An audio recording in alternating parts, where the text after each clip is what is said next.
हाथी घर भितर पशि कला व्यापक क्षयक्षति अल्पके बंचिला जीवन स्थायी समाधान पई पदक्षेप नेबी बोली कहिसेंती कैबिनेट मंत्री। मगड़ा निर्वाचन मंडली रे हाथी उपद्रव थमिबारे ना धरुना।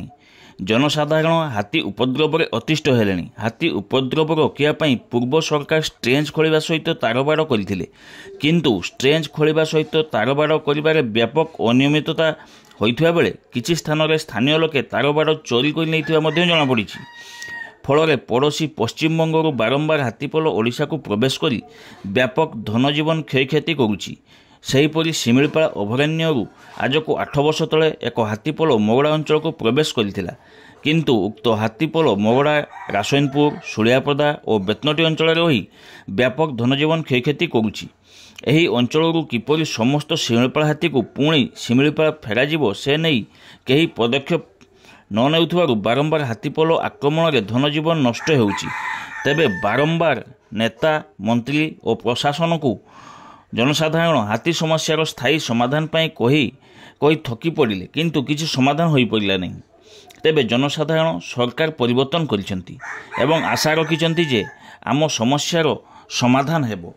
गोटे सप्ताह तले हाथी दाउ रक्षा पाइबापी तथा राति निर्भय शोवा आशा घर चारिपाखे विद्युत तार संजोग कर हाथी मृत्युर कारण पालटि एवं जेल 3 जन। पुणी 2 दिन तले रासयनपुर रेंज अधीन नाकीचुआ टियाखाई ग्राम विद्युत तार बांधी हाथी मृत्युर कारण पलटि तथा जेल पीरू हांसदा घर को हाथी भांगी। तेबे आज भोर समय नाकीचुआ ग्राम वीरेन्द्र साहू घर भीतर को दंता हाथी प्रवेश कर कबाट पलंक भंगारुजा करने पर व्यापक क्षयक्षति करथिबा बेले जीवन बंचाई वीरेन्द्र साहू और तांको स्त्री पाख पड़िशा घर छात उपर को पलैथिले। तेबे हाथी उपद्रव रोकिया स्थानीय मगड़ा विधायक तथा कैबिनेट मंत्री डॉक्टर कृष्णचंद्र महापात्र मतामत नेबारु कहिथिले, मु एनै कैबिनेट रे उक्त समस्या बाबद उपस्थापन कर स्थायी समाधान किपरि होई परिबो से नहीं पदक्षेप नेबी। तेबे मंत्री यह पदक्षेप को मगड़ा प्रेस क्लब और समस्त सदस्य माने स्वागत करथिबा जणा पड़िछि। पूर्वरु कौनसी नेता कि मंत्री स्थायी समाधान बाबद कथा हेबाकु खोजुनथुवा बेले देह असुस्थ थाई मंत्री डॉक्टर कृष्णचंद्र महापात्र एभली पदक्षेप सबु महल स्वागत करा जणा पड़िछि। तेबे एनै कोन कहउचंती डॉक्टर कृष्णचंद्र महापात्र, आसंतु सुनिबा। हाथी उपद्रव उपरे मोर बहुत उद्वेग अछि। आ उपरे टोटाली मु मागिछि रिपोर्ट। ऑल ओडिशा रे केते घर केते लाइफ माने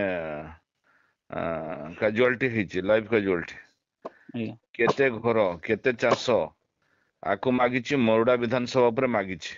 ए सब मागी सारला परे मु कैबिनेट बैठक रे आकु पकेबी ए विषय सब तथ्य पाइला परे। मो जो आ गोटे कथा भाई जो शिमिलीपाल हाथी जो अच्छी रासनपुर मुगड़ा कन्स्टिट्यूएंसी के अच्छी शिमिलीपाल हाथी ताको केमती शिमिलीपाल को स्थानांतरित हो पारिबो से नहीं कौन पदक्षेप नै जाई पारिबो कि सेथिपई आमे उच्च स्तरीय गोटे बैठक बसै कि ताको केमती प्रतिकार करा जिवो, परमानेंट सॉल्यूशन केमती हबो ता पई आमे गोटे उच्च स्तरीय कमिटी करी के बैठक करी के ता निष्पत्ति नबा। केते शीघ्र भाई समाधान हो पारे बोले आशा रखिबा जनसाधारण चेष्टा करछि जते